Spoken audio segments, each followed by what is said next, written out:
I'm a 28-year-old woman recently engaged to my boyfriend of 7 years, Liam, who's 30. He proposed during a surprise beach trip, and it was everything I'd ever dreamed of. A sunset, the sound of waves, and Liam down on one knee with the most beautiful ring I'd ever seen. It was perfect, and I was over the moon. However, if you knew my family, you'd know nothing in my life can ever stay uncomplicated. My younger sister, Emma, who's 26, has always been the center of attention. She's the golden child of the family, and my parents have always coddled her, no matter what. If she messed up, they had excuses ready. If I succeeded, they found a way to downplay it in comparison to her. Emma thrives on this dynamic, and it's been like this for as long as I can remember. When I called to share the news of my engagement, my mom was thrilled, well, for about 2 seconds. Then she asked if Emma knew yet. My dad chimed in to remind me not to make Emma feel left out, which was bizarre because this was my engagement, not some group activity. It was a red flag, but I let it slide. To celebrate the engagement, my parents suggested a family vacation to a resort by the beach. They said it would be a chance for everyone to relax and connect. Liam was hesitant, but I convinced him it'd be fine. After all, I thought, what's the worst that could happen? Emma arrived late, as always, sauntering in like she was the guest of honor. She looked annoyed the entire time. At first, I thought it was the heat, but her mood became obvious during dinner. She made snide comments about the size of my ring, comparing it to the one her fiancé, Jason, gave her. Liam really went minimalist, huh? She said, laughing. Jason looked uncomfortable, but nobody said anything. It was classic Emma. She'd always find a way to ruin the moment without being outright confrontational. The next day, we decided to take some family photos by the water. My mom wanted a picture of me and Emma together, holding hands, and I reluctantly agreed. Emma grabbed my hand and made a show of admiring the ring. "You sure this won't fall off? It's so light, it might just float away," she joked. I forced a smile, but I could feel Liam tense up next to me. Then it happened. Emma held my hand a little too tightly, and before I could react, she flung my ring into the ocean. It was so quick I barely processed it. One moment she was holding my hand, the next she was gasping dramatically and saying, "Oh no." It slipped. She didn't even try to hide the smirk on her face. Everyone froze. My mom was the first to speak, scolding me for reacting so dramatically. My dad suggested it was an accident. Liam and I were already in the water, frantically searching, but the waves made it impossible to see anything. After what felt like an eternity, we gave up. The ring was gone. Emma's apology was the cherry on top. "I'm so sorry," she said, her tone dripping with sarcasm. "I didn't mean for it to happen. Maybe you shouldn't wear something so loose next time." My parents, instead of holding her accountable, told me I should let it go, because rings can be replaced. Liam was livid and wanted us to leave immediately. I was furious too, but I wasn't ready to let Emma win. Leaving would mean she got away with it, and I was tired of being the one to back down. That evening, while everyone else was pretending nothing had happened, I pulled Emma aside to confront her. She rolled her eyes and accused me of overreacting. "You're always so sensitive," she said. "It's not my fault you can't take a joke." Jason, Emma's fiancé, overheard part of our conversation. He looked genuinely shocked when I told him what she'd done. "She didn't mean it," he said weakly, but his expression said otherwise. I could tell he was starting to see a side of Emma he hadn't before. The rest of the trip was tense. My parents kept trying to guilt-trip me into forgiving Emma, saying things like, "She's under a lot of stress planning her wedding, and family is more important than a piece of jewelry." Liam stayed by my side, encouraging me to stand my ground. By the end of the trip, I knew this wasn't something I could just brush off. Emma had gone too far, and my parents' constant enabling had only made her worse. It was time for her to face the consequences of her actions. For once, I wasn't going to let her ruin another important moment in my life without fighting back. As we packed to leave, I decided I was done being the bigger person. Emma wasn't going to get away with this, not this time. If she wanted to play games, I'd show her I could play too. Update 1. After the disastrous family vacation, I couldn't stop thinking about what Emma had done. Every time I tried to move past it, her smug face, her sarcastic apology, and my parents' excuses replayed in my mind. Liam reminded me that Emma wasn't untouchable, and he was right. If she wanted to play games, I was finally ready to play back. The first step was gathering information. Emma had always been good at presenting herself as perfect to those who didn't know her well, but I knew better. I started by quietly going through her social media accounts, paying closer attention than I usually would. On her Instagram, I noticed some cryptic comments under her pictures from a guy I didn't recognize. The comments weren't outright flirtatious, but they were definitely more personal than anything Jason would write. I clicked on his profile and found out he worked at the same company as Emma. Liam, always my partner in crime, encouraged me to dig deeper. He suggested that if Emma had no problem being reckless in front of family, there was no telling what she might be hiding elsewhere. It didn't take long before I found more breadcrumbs. A mutual acquaintance had tagged Emma in a story from months ago. In the video, she was dancing at a work event with the same coworker. Jason wasn't there, and Emma was acting way too comfortable with this guy. I saved the video, just in case. It was around this time that Jason called me. I wasn't expecting it, but he said he wanted to clear the air about what happened on the beach. He admitted he'd been uncomfortable with how Emma behaved but felt stuck because her parents always sided with her. Then he dropped a bombshell. He had been second-guessing their relationship for months. Emma's temper and selfishness had started to wear on him, but he felt too deep into the engagement to back out. That conversation solidified my resolve. Emma had done this to herself, but her parents had only made it worse by enabling her. I remembered how she had sabotaged her ex-boyfriend in college, spreading rumors about him just because he broke up with her. That wasn't the only time she'd hurt someone for her own amusement. It was a pattern, and I was finally going to stop it. The next time I visited my parents, I called them out on their behavior. I pointed out how they always defended Emma, no matter what she did. They dismissed me, calling me jealous and accusing me of blowing things out of proportion. My mom even tried to guilt me by saying I was tearing the family apart. I left that day knowing they weren't going to change, but I wasn't doing this for them. I was doing it to make sure Emma faced the consequences of her actions. One night, I reached out to Emma's former best friend from high school, someone she'd cut off years ago after an argument. I was surprised when she was eager to talk. She shared stories about how Emma had manipulated her and others, often lying to get her way. Then she mentioned something shocking. Emma had been texting someone she worked with, a wealthy coworker who she'd hinted was interested in her. That was all the confirmation I needed. I wasn't going to accuse Emma of cheating without proof, so I started planning. I brought up the coworker casually during a family dinner, making it sound like I'd heard about him through someone else. Emma didn't deny knowing him, but she looked annoyed and brushed it off. Her reaction was enough to plant seeds of doubt in Jason, who was sitting at the table. Later, I noticed him watching her more closely. Meanwhile, Emma kept up her smug act, treating me like I was irrelevant. At one point, she cornered me and smirked, saying she'd always be the favorite, no matter what I did. It only made me more determined to expose her. Jason's suspicion grew as Emma's excuses became less believable. She started canceling plans with him and staying late at work more often. He confided in me again, saying something didn't feel right. That same night, I finally got the evidence I needed. Emma's former friend had screenshots of Emma texting her coworker about sneaking out together and how Jason would never know. She sent them to me and I felt a mix of anger and satisfaction. Emma had set herself up for this, and now there was no way out. When I showed Liam the messages, he agreed it was time to act. I wasn't going to confront Emma directly. That would just give her the chance to twist things in her favor. Instead, I decided to let Jason see the truth for himself. Emma had ruined one of the happiest moments of my life, and now she was about to face the consequences of her own choices. Update 2. Jason's birthday dinner was held at a small, upscale restaurant that Emma had insisted on booking herself. She loved being the center of attention and had gone all out with decorations, a cake, and a guest list that included mutual friends and family. It was the perfect setting for what I had planned. Liam and I arrived early, taking our seats at the far end of the table, where we had a clear view of everything. I brought a plain manila folder with me, tucked discreetly into my bag. Emma was in her element, practically glued to Jason's side. She laughed loudly, touched his arm every chance she got, and made sure everyone noticed how in love they were. Jason played along, but I could see the cracks in his facade. He wasn't as responsive as usual, and his forced smiles hinted at the doubts he'd shared with me. The dinner progressed smoothly at first. Everyone chatted and enjoyed the food, and Emma made sure to steer every conversation back to herself. When the main course was served, Emma stood up to give a toast. She praised Jason, calling him her rock and the love of her life. She even teared up a little, earning a round of applause from the guests. It was classic Emma, putting on a performance to maintain her perfect image. I waited until the dessert was served. The timing had to be right. As the cake was being sliced and distributed, I pulled out the folder and walked over to Jason. I placed it in front of him without saying a word. Emma noticed immediately and froze, her eyes darting between me and the folder. Jason opened it, flipping through the screenshots of her messages with the coworker. His face turned pale as he realized what he was looking at. The table fell silent. Jason pushed back his chair and stood up, holding the folder in his hand. He looked directly at Emma and asked her if it was true. Emma stammered, her confident facade crumbling. She tried to grab the folder, but Jason stepped back, holding it out of her reach. That's when the guests started whispering among themselves, trying to piece together what was happening. Jason's voice was steady as he told everyone that Emma had been texting another man, sneaking around behind his back. He read out one of the messages where Emma had written about how she deserved better, and how her coworker was more exciting than Jason. The room erupted in murmurs of shock and disbelief. Emma, clearly panicked, tried to deny everything. She claimed the messages were fake and accused me of trying to sabotage her relationship out of jealousy. Her voice grew louder and more desperate, but nobody seemed to believe her. Jason looked at her with a mixture of anger and disappointment. Then, without another word, he announced that the engagement was over and walked out of the restaurant, taking the folder with him. The aftermath was chaos. Emma broke down in tears, accusing me of ruining her life. She yelled about how I had always been out to get her, and how this was just another attempt to steal the spotlight. My parents, of course, rushed to her side, comforting her and glaring at me like I was the villain. They demanded to know why I had done something so cruel. I calmly reminded them that Emma had brought this on herself. Word spread quickly after the dinner. By the next day, Jason had updated his social media status to single, and mutual friends started reaching out to me for the full story. I kept it brief, only confirming that Jason had discovered Emma's infidelity. Most people sided with Jason, expressing disbelief at Emma's behavior. Some even mentioned how they'd noticed red flags in her personality before, but hadn't wanted to say anything. Emma tried to spin the story, posting vague status updates about betrayal and family turning against her, but her attempts to gain sympathy fell flat. People knew the truth now, and no one was buying her version of events. Liam, ever supportive, reminded me that standing up to Emma was the right thing to do. For the first time, I felt like I had control over the situation instead of letting her dictate everything. My parents, predictably, begged me to apologize. They insisted that I had gone too far, and that Emma was suffering because of me. I refused.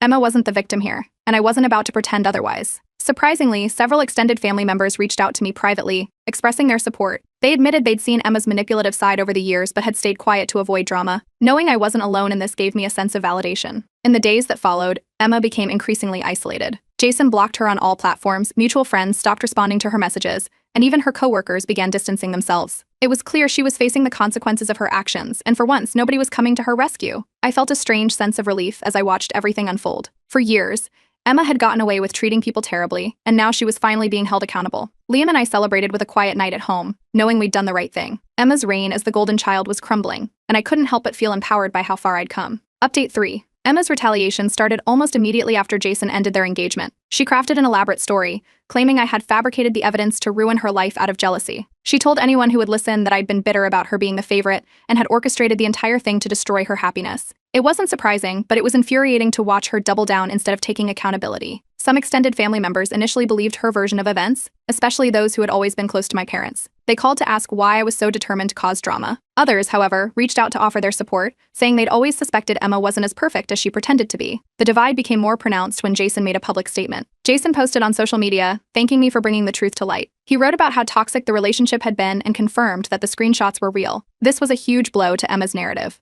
People who had been on the fence started backing off from her, and mutual friends began unfollowing her online. Emma, undeterred, ramped up her efforts. She posted vague, dramatic updates about betrayal and being stabbed in the back by family. The captions were accompanied by carefully curated selfies to elicit sympathy. While a few people left supportive comments, the majority called her out. One person even commented, "Maybe you should apologize instead of playing the victim." That one stayed up for a few minutes before Emma deleted it. Meanwhile, her workplace wasn't as forgiving. Word of her affair with her coworker started circulating, fueled by the screenshots Jason had shared with a close friend. Gossip spread like wildfire, and Emma's reputation at work took a major hit. I heard through a mutual contact that she'd been taken off a major project, and there were whispers about her being a distraction in the office. My parents, of course, came to Emma's defense. They called me several times, accusing me of tearing the family apart. They claimed I was being cruel and vindictive, insisting that Emma had suffered enough. When guilt-tripping didn't work, they switched to threats. My dad hinted at cutting me off financially, saying I'd regret alienating my family. That backfired spectacularly when I reminded them that I was financially independent and didn't need their support. The silence on the other end of the line was deafening.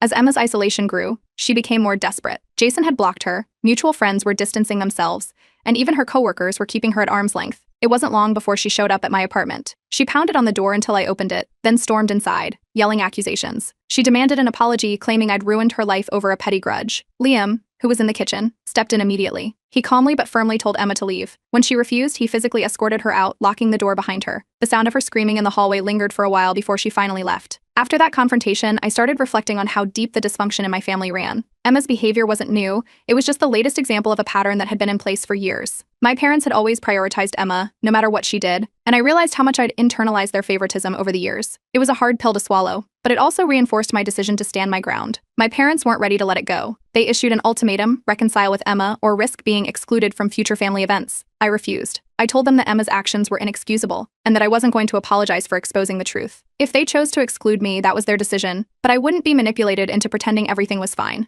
Liam, as always, was my rock through all of this. He reminded me that I didn't need their approval to be happy. To lift my spirits, he started planning a symbolic gesture to replace the engagement ring Emma had thrown into the ocean. He wouldn't tell me the details, but he promised it would be special. His support made all the difference, and for the first time in years, I felt like I was breaking free from the toxic dynamics of my family. To my surprise, an unexpected ally reached out, my aunt, my dad's sister. She'd always been distant from the family, and I'd never known why. She told me she'd experienced similar favoritism growing up and had distanced herself to protect her mental health.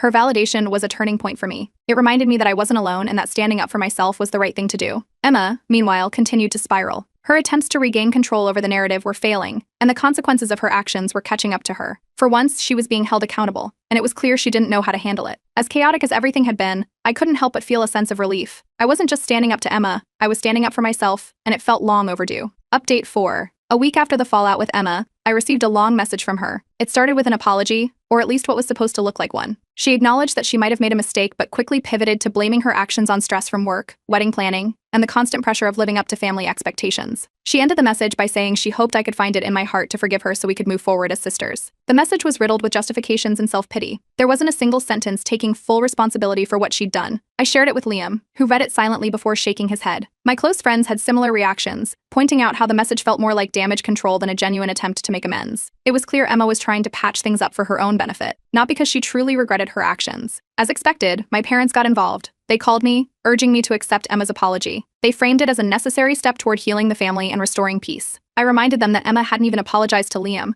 who had been just as affected by her actions as I was. My mom brushed it off, saying Liam would understand because family comes first. I decided to respond to Emma, setting clear boundaries. I told her I would only consider reconciliation if she took full accountability for her actions and apologized in person to both me and Liam. I wasn't interested in a performative apology. I wanted her to truly own up to what she'd done.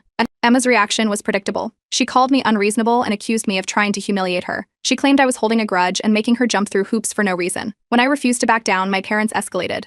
They accused me of destroying the family dynamic and blamed me for Emma's ongoing distress. According to them, I was the reason Emma was struggling to get her life back on track. While my parents were busy defending Emma, Jason reached out to me again. He wanted to thank me for exposing the truth and shared that he was doing much better now. He'd started dating someone new, someone he described as kind and genuine, and he was finally feeling hopeful about the future.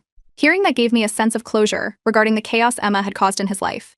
Public perception of Emma continued to shift as her attempts to play the victim fell flat. Her social media posts became increasingly bitter and erratic, with vague jabs at family betrayal and fake friends. Mutual friends who had initially stayed neutral began distancing themselves from her, and some even reached out to me privately to show their support. Around this time, I started therapy. Years of familial favoritism and Emma's manipulative behavior had taken a toll on my self-esteem, and I wanted to address it. Therapy was eye-opening. It helped me understand how deeply ingrained the family dynamics were, and gave me the tools to set healthier boundaries moving forward. One evening, Liam surprised me with a private dinner at home. He brought out a small box and handed it to me with a smile. Inside was a new engagement ring, simple yet stunning. He told me it wasn't about replacing the one we lost, but about marking a fresh start for us. It was a small but meaningful gesture, and it reminded me of how lucky I was to have someone like him by my side. Meanwhile, Emma's life was unraveling further. Her affair with her coworker, which had initially caused whispers at her workplace, escalated into a full-blown scandal. I heard through a mutual contact that the coworker was married, and when his wife found out, she reported both Emma and her husband to their company's HR department. Emma faced disciplinary action, and her reputation at work took a severe hit. Even extended family members began stepping in. My aunt, who had been quietly supportive of me, confronted my parents about their enabling behavior. She told them they needed to stop making excuses for Emma and start holding her accountable. Other relatives echoed her sentiments, urging my parents to acknowledge how their favoritism had contributed to the situation. Despite the mounting pressure, my parents remained defensive. They started to question their approach but were unwilling to fully admit their role in enabling Emma's toxic behavior. It was frustrating, but it wasn't my battle to fight anymore. Emma, on the other hand, continued to sabotage herself. She burned bridges with extended family members who tried to help her, lashing out when they didn't take her side. Her isolation deepened, and it became clear she was struggling to navigate a world where her actions had real consequences. Through it all, I found clarity. I realized I didn't need my family's approval to be happy. My relationship with Liam and the support of my friends and chosen family were enough. I focused on building a life that prioritized my well-being and left the toxic dynamics of the past behind. Emma's apology, or lack thereof, had been a turning point, not because it fixed anything, but because it showed me how far I'd come. For the first time in years, I felt free. Update 5. After Emma's life began to unravel, I decided to take a step back from the chaos. My parents were still pushing for reconciliation, but I realized that staying in constant contact with them only dragged me into their toxic dynamic. I told them I needed space and started limiting our interactions to the occasional phone call or family event. It wasn't easy, but it was necessary for my peace of mind. Emma, meanwhile, hit what could only be described as rock bottom. Her coworker, the one she'd had the affair with, ended their relationship after his own life fell apart due to the workplace scandal. Emma lost her job shortly after, and with no steady income, she had to move back in with my parents. Instead of taking responsibility, she blamed everyone else: Jason, her coworker, her boss, and of course me. According to Emma, I was the root of all her problems. Not long after Emma moved back home, my parents reached out again, this time sounding more subdued. They said they wanted to mend things and admitted they might have made mistakes in how they handled the situation. The apology felt half-hearted, more like an attempt to restore family harmony than genuine remorse for their behavior. I thanked them for reaching out but kept my guard up. Years of favoritism and enabling couldn't be undone with a single conversation. Therapy continued to be a game-changer. One session, in particular, stood out. My therapist helped me unpack the guilt I'd carried for years about not being the perfect daughter. I realized that my parents and Emma's expectations were never my responsibility. Letting go of that guilt was liberating, and I finally felt like I could move forward without the weight of their approval hanging over me. Emma, still grasping at straws, made a last-ditch effort to reconnect with Jason. I found out through a mutual friend that she showed up at his workplace trying to talk to him. Jason, who had firmly moved on, refused to engage. He later sent me a message letting me know what happened and thanking me again for exposing the truth. He said it saved him from a lifetime of misery. Shortly after, he blocked Emma on all platforms, closing that chapter for good. With the drama slowly fading into the background, Liam and I focused on planning our wedding. We decided on a small, intimate ceremony with just our closest friends and supportive family members. My parents weren't invited, and while it wasn't an easy decision, it was the right one. I wanted our wedding day to be a celebration of love and positivity, free from the tension and toxicity that had overshadowed so many of my life's milestones. As the wedding date approached, the support from friends and extended family was overwhelming. My aunt, the one who had been quietly rooting for me, stepped up in a big way, helping with the planning and making sure I felt loved. It was a stark contrast to the silence I'd grown up with when Emma overshadowed everything. For the first time, I felt truly validated by the people around me. Emma, predictably, didn't take the exclusion well. She found out about a pre-wedding family gathering and showed up uninvited. She marched in, demanding to speak with me, but the relatives present weren't having it. One by one, they called her out for her behavior, listing all the ways she'd hurt not just me but others in the family over the years. Emma stormed out, furious, but the message was clear: her usual tactics weren't working anymore. My parents, visibly shaken by the confrontation, later told me they regretted how they'd handled things. They admitted they should have held Emma accountable sooner, but still stopped short of fully acknowledging the extent of their enabling. It was a small step forward, but I knew better than to expect a complete transformation. The wedding day itself was everything I could have hoped for. Surrounded by people who genuinely cared for us, Liam and I exchanged vows in a beautiful, stress-free ceremony. The absence of my parents and Emma wasn't a shadow over the day, it was a relief. For the first time in a long time, I felt like I was starting a new chapter on my own terms. As for Emma, her decline continued. She alienated the few people still in her corner, lashing out whenever things didn't go her way. Extended family started pulling back, tired of her constant drama, and even my parents seemed to be reaching their limit. She burned bridge after bridge, leaving herself increasingly isolated. After the wedding, I decided to share my story on Reddit, partly as a way to process everything and partly to offer support to others dealing with similar family dynamics. The response was overwhelming. Thousands of people shared their own experiences, validating what I'd been through and cheering me on for standing up for myself. Among the comments was one from Jason, who congratulated Liam and me and thanked me again for helping him avoid a toxic marriage. Reading the comments and seeing how many people resonated with my story gave me a sense of closure. For so long, I'd felt alone in dealing with my family's dysfunction, but now I realized I wasn't. I wasn't just a victim of their behavior, I was someone who had taken control of her life and set boundaries to protect her happiness. Looking ahead, Liam and I are focused on building a life filled with love, mutual respect, and the kind of positivity I once thought was out of reach. Family doesn't have to be the one you're born into. It's the people who stand by you, support you, and celebrate your growth. And for the first time in years, I feel like I'm exactly where I'm supposed to be.